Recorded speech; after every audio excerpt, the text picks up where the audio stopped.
This season of Threshold is underwritten by the Pulitzer Center on Crisis Reporting. Welcome to Threshold. I'm Amy Martin, and I'm in Utqiagvik, Alaska, watching a performance of traditional dancing and drumming at the Utqiagvik Heritage Center. This dance is called I Feel Like a Little Old Man. Utqiagvik is the northernmost city in the United States. You might know of it as Barrow, Alaska, but a few years ago the community voted to return it to its original Inupiaq name. With around 4,500 people, it's the largest town for hundreds of miles and the hub of a huge region called the North Slope Borough. The borough is kind of like a county, except it's almost as big as the state of Wyoming, and it has less than 10,000 people living in it. Utqiagvik is up on the coast. On one side of town, the Beaufort Sea is quite literally lapping at the door, and on the other, the marshy tundra extends to the horizon. This place is flat and it's cold. I was there at the end of August and it snowed on me. Twice. Almost all of these traditional Inupiaq dances portray relationships with animals and the landscape. There's the polar bear shake and the duck walk.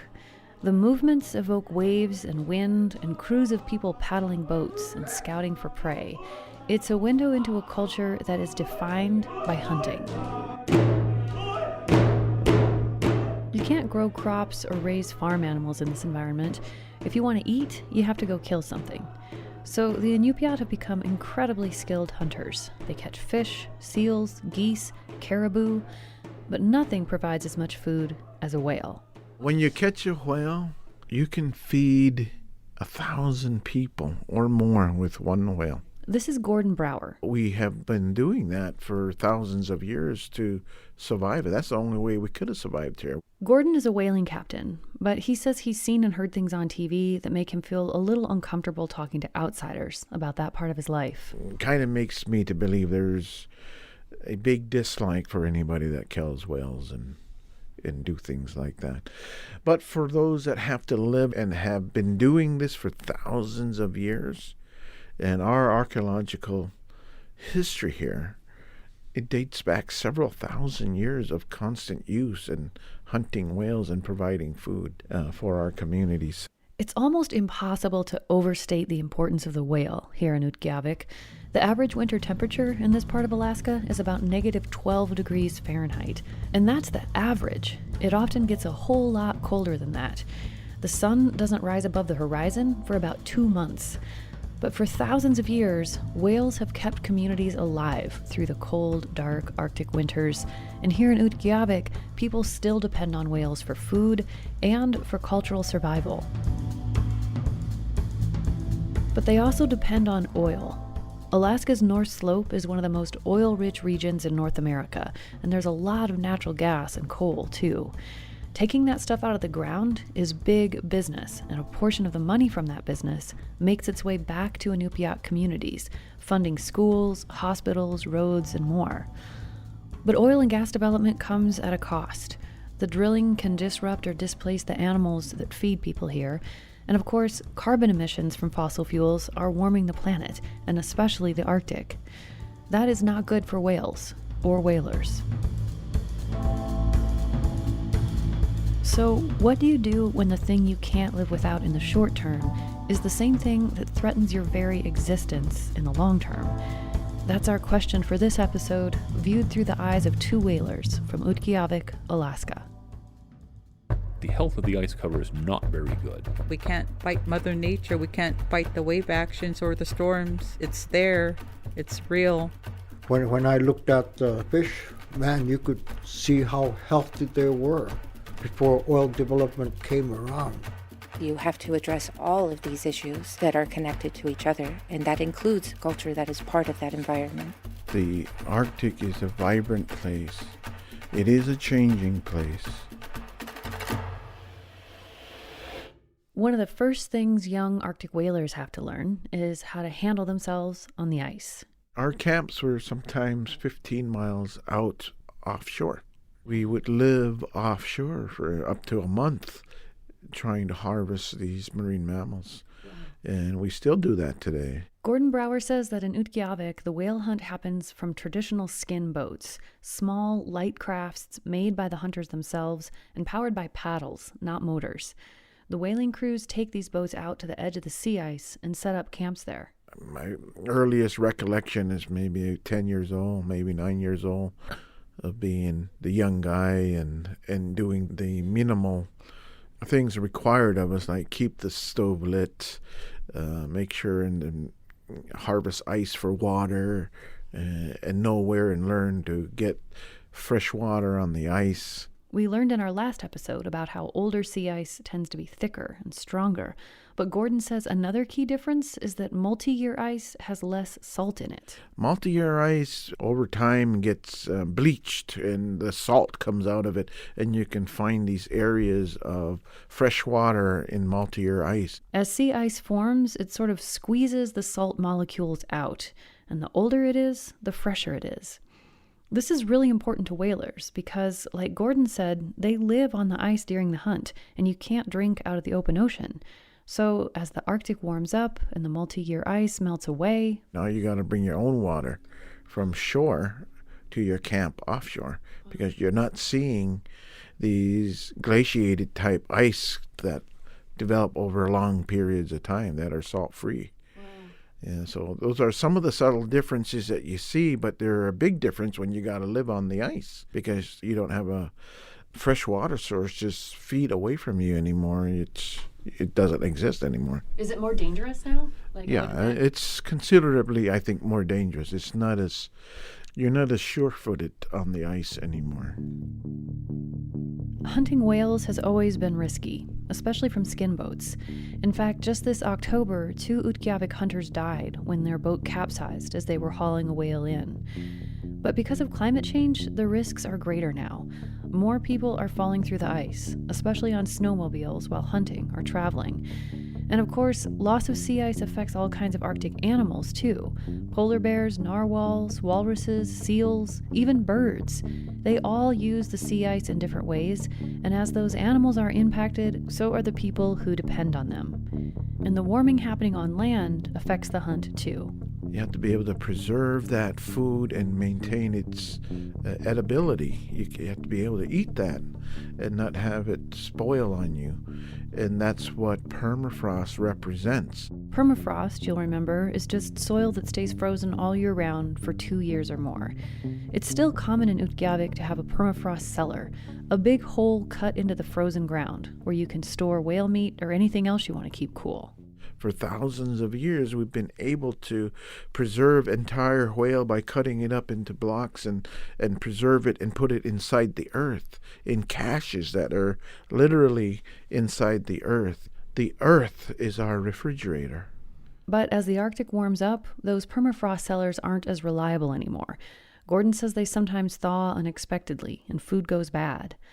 All over Utqiagvik, actually, I saw signs of permafrost thaw and erosion, roads buckling and sinking, seawalls under repair.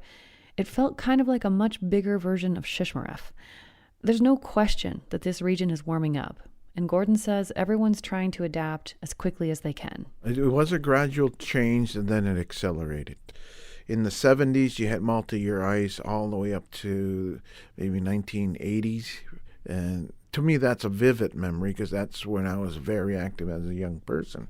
You would see probably retreats in the 70s, maybe 15, 20 miles. But today, you're looking at retreat of ice for hundreds of miles. But even with all of these changes, Gordon says the whaling traditions are still strong here. And when they do catch a whale, they use every part of it and share the food throughout the community.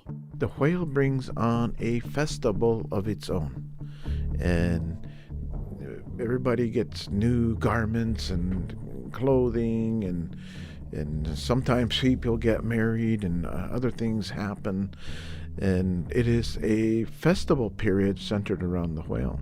How does that feel to you as the whaling captain when you see people enjoying the meat? It feels good because a whale means so much. Because there's the widows, there's the ill, there's the children, there's the ability to make food manageable for a large community. Yeah. So I think for me, it makes me feel warm. It makes me feel good that I'm doing a service for my community. The whales hunted in this part of the Arctic are mostly bowheads, incredible creatures by almost any measure. They spend their entire lives in the Arctic, and they can grow to 60 feet long. But like so many other kinds of whales, the bowhead population was devastated by commercial whaling. For about 300 years, starting in the early 1600s, whales were aggressively hunted worldwide. Their blubber was rendered into oil, which lit homes across Europe and later the Americas, and their baleen was used in all kinds of products where a strong but flexible material was required, from corsets to springs for typewriters. It was this industrial-level hunting that caused whale populations to plummet, leading to the near-universal ban on commercial whaling today. But for indigenous communities in the Arctic, whales weren't historically a source of cash. They were a source of food. Whale meat, blubber, and organs are rich in protein, vitamins, minerals, and healthy fats, and communities had always taken only the number of whales they could consume. So the Inupiat and other Inuit groups fought hard for the right to maintain a subsistence hunt, and they now follow regulations set by the International Whaling Commission. To be part of a crew providing this food for the community was, and is, a major source of pride. Do you think of yourself as an Arctic person? I would say yes. And what does that mean to be Arctic? That means to be able to go out and go hunt. This is Price Levitt. He's in his mid-60s with salt and pepper hair and an easy smile. At the time of our interview, he was the executive director of the Inupiat community of the Arctic Slope, the regional tribal government. The main thing that satisfies me in my mind and heart is being able to go out hunt, the types of animals that keeps us healthy. Price says when he was growing up, there was only one grocery store in town, and it didn't always have very much in it. So hunting wasn't really about recreation, it was about survival. In fact, the whole notion of going to a store and buying food imported from somewhere else is really new here. Price says his father grew up living almost exclusively off of what could be found in the local area. Yeah, my dad remembered having milk from caribou in his younger days. And they were living from place to place wherever they could find food. Today, the grocery stores in Utqiagvik are more reliably stocked, but all of that food has to be flown or shipped in, and the costs can be enormous. A gallon of milk can run you $10. A box of cereal can be $8 or $9. So the ability to hunt still really matters here, and whaling is definitely the pinnacle hunting experience. But when Price was a child and all of his friends were going out onto the ice to learn the whaling traditions, he was told he had to stay home. It kind of tore your heart. I mean, it was always there, and it always tormented me that, I want to go out and go whaling. Price was named after an uncle who drowned in the sea shortly before Price was born, and his parents were worried the same thing might happen to him.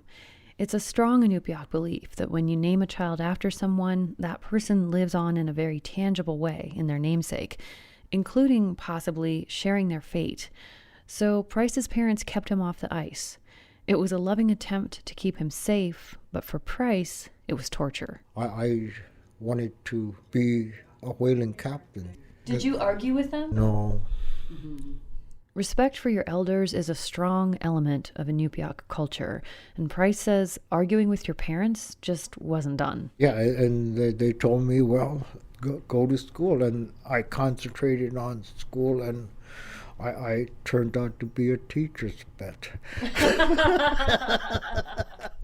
Price was a good student, and there was no high school in Utqiagvik at that time, so like lots of Alaska Native kids in his generation, he was sent to boarding school, a place called Mount Edgecombe in Sitka, Alaska, more than 1,000 miles away. I would get homesick like a lot of us, and we had our moments crying for our parents. But overall, Price had a great experience at boarding school. He didn't encounter the abuse and forced assimilation that traumatized many Indigenous children. I think I ended up going there at the right time, being with the right teachers, and I just bloomed there. Price did so well in school that he ended up getting into Stanford. He was 19 years old in 1972 when he left for California. Man, that was what they would say, 2 words, cultural shock. And here are the major developments in the news this morning.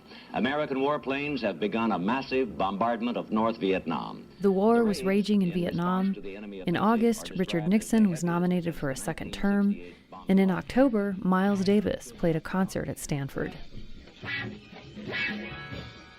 Price's father lived a semi-nomadic life on the Arctic tundra. His formal schooling ended at first grade. And here was Price, one generation later, at Stanford University in sunny California, pretty close to the epicenter of hippie culture. It was an intense transition, but he liked it, mostly. Oh man, that hot weather was, I could never get used to hot weather. Price studied English and writing. He even took a class from Paul Ehrlich, the famous biologist, and he remembers that was the first time he heard about how fossil fuel pollution could mess up the planet's climate. But while he was advancing in the classroom, Price was keenly aware that he was moving even further away from this other kind of education that he'd always longed for, knowledge of his own culture and the expertise that can only be gained through action on the land and water in collaboration with friends and family. So, after 2 years, he came home to Utqiagvik. He worked in construction and began to pursue his dream. He was determined to become a whaling captain. So I decided, yeah, I got to do it.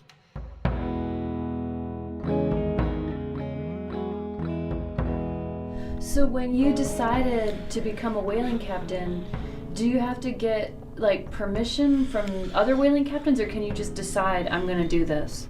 Just decide on my own. It's got to be the will to, set your goals and do what's going to satisfy your heart and mind. Price says he went out with his aunt's whaling crew, where he was given fairly easy tasks at first so he could watch and learn, and he got help from his younger brother, too. He's never hesitated to go help me. Like, I would get a step and then I would call him, and I took notes, took pictures that took 6 years. While he was working on becoming a whaling captain, Price was also pursuing other goals. He built his own house and eventually got his contractor's license. He continued taking college classes, and in 2005 he earned his bachelor's degree. But for him, the biggest milestone came in 2012. I was able to build my own boat frame, put sealskin on it, so I was able to go out spring whaling in 2012. So I've been a whaling captain since then. Price is now teaching his 26-year-old daughter to carry on these traditions. So she's the one person that I trust to be with me going up caribou hunting or geese hunting or whaling. So I take her with me all the time. For people who don't grow up in a hunting culture, which is most of us these days, it can be hard to understand how this process of killing an animal for food can also bond people to that same animal. Visitors to the Arctic love to learn about whales and take pictures of them, and I was certainly one of those visitors. But to Price, there's a visceral awareness of how much he needs the whales. The fate of his culture and his community is bound up with the fate of this animal. So for him, to be a whale hunter is to be a whale protector.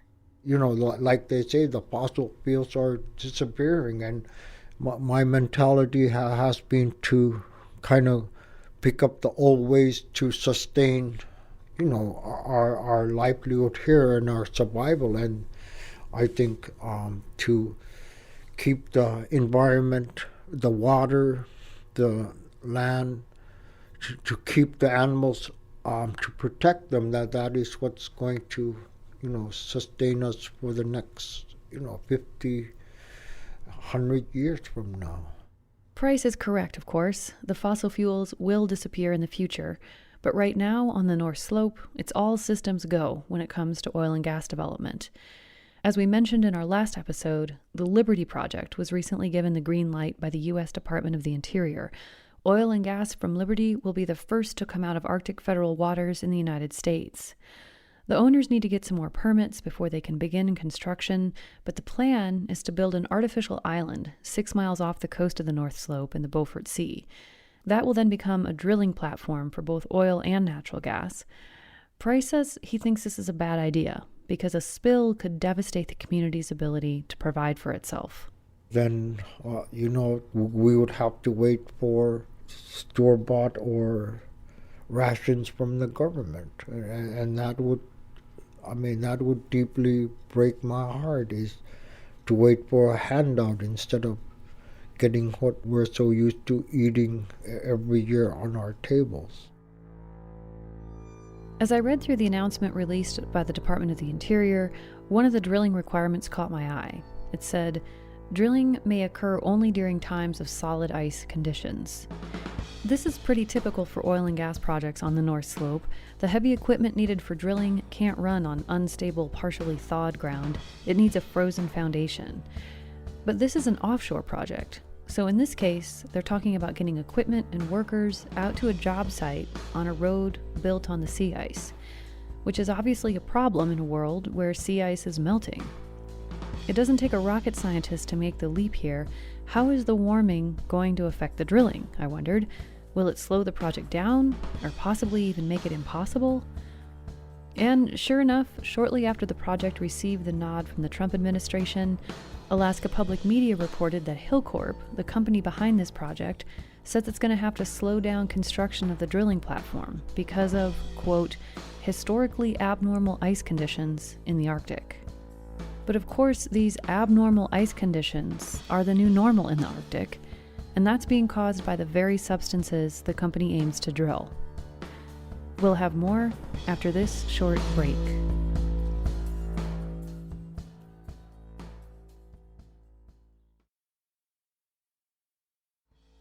Long time ago, that good ice all the time.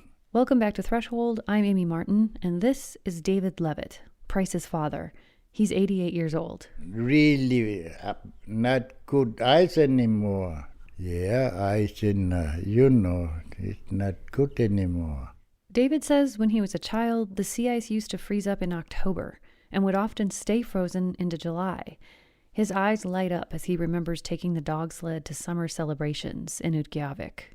Come up here with the dog team on July. Come up here for the 4th of July with the dog team.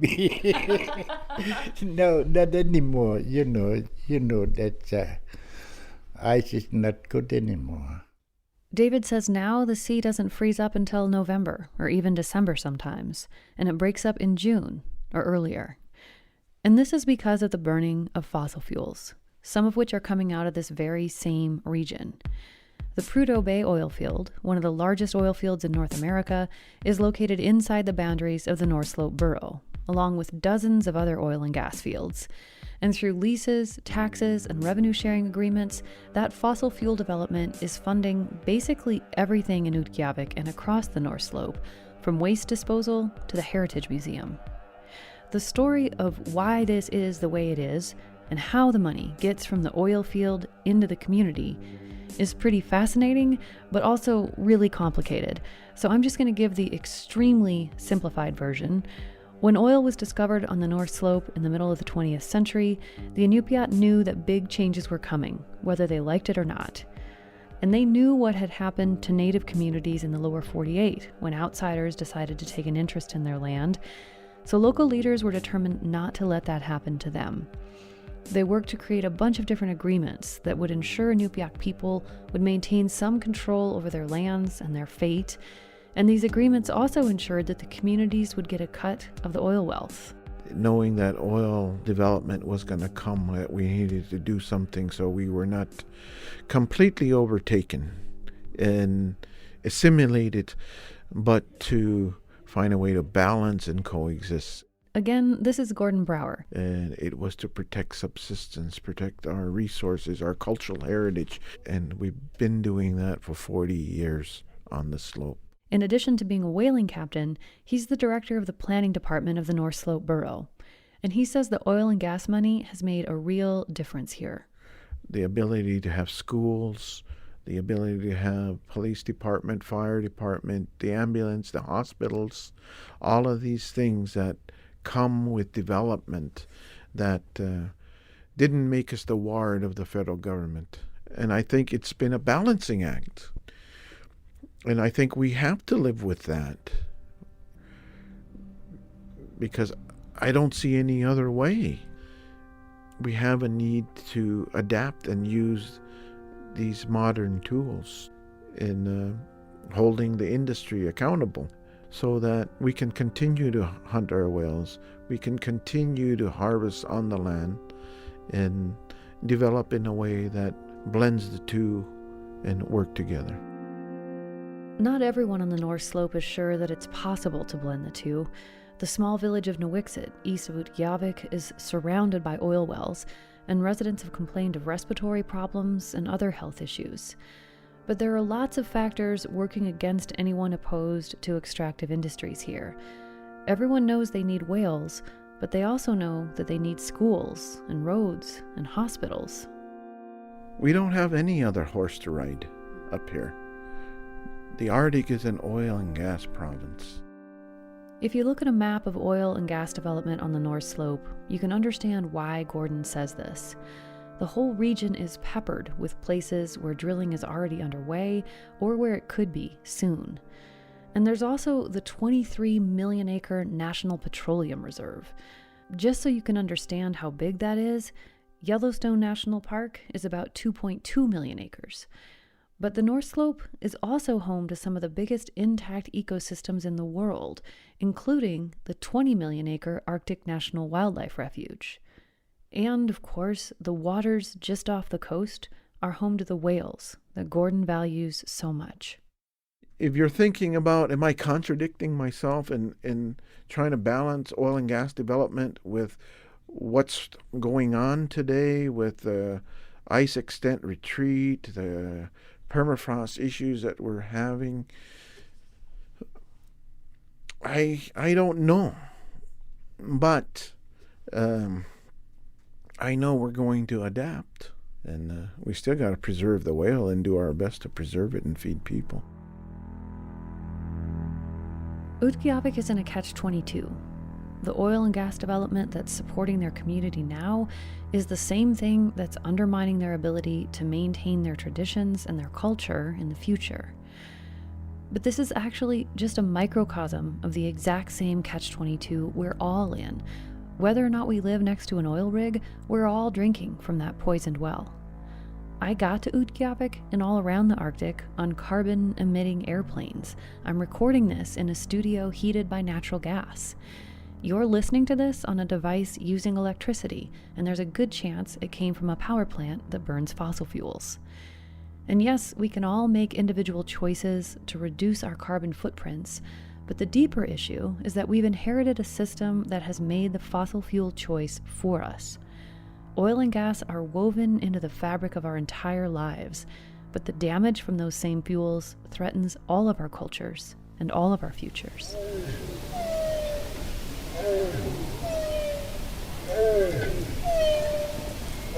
This is a bowhead whale, recorded by the Norwegian Polar Institute.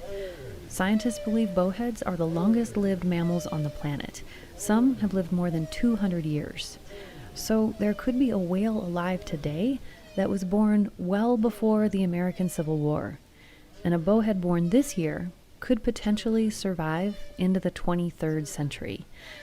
To us, that seems like an almost impossibly far away time, but to a bowhead, it's a future they may live to sing about.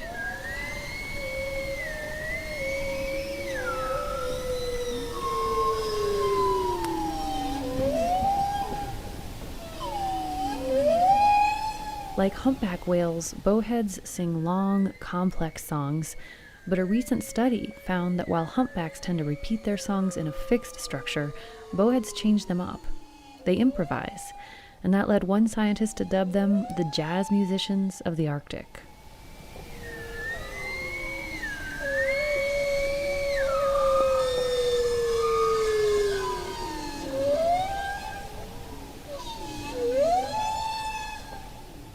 The decisions we make in the next decade will have a huge impact on what the future holds for the bowheads, and for the people who live in the Arctic, and for all of us.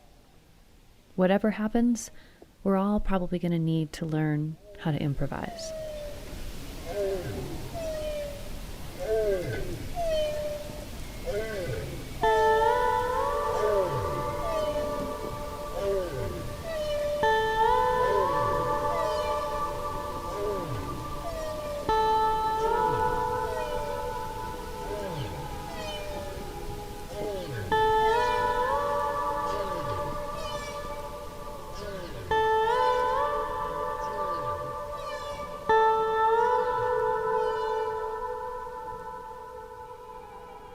Reporting for Season 2 of Threshold was funded by the Pulitzer Center on Crisis Reporting, the Park Foundation, and by you, our listeners.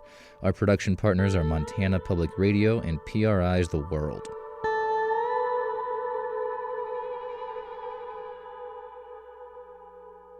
Threshold is made by Nick Mott, Rachel Kramer, Cheryl Skibicki, and me, Amy Martin, with help from Frank Allen, Jackson Barnett, Josh Burnham, Michael Connor, Rosie Costin, Matt Herlihy, Rachel Klein, Zoe Rome, Nora Sachs, Maxine Spire, and Zach Wilson.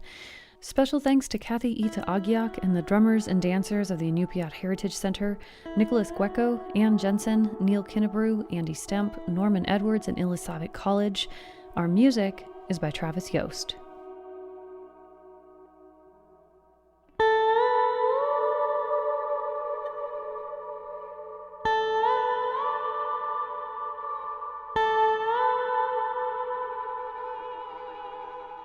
And next time on Threshold, Russia. Does this feel like a democracy? No, of course not. I think we are not free here, really.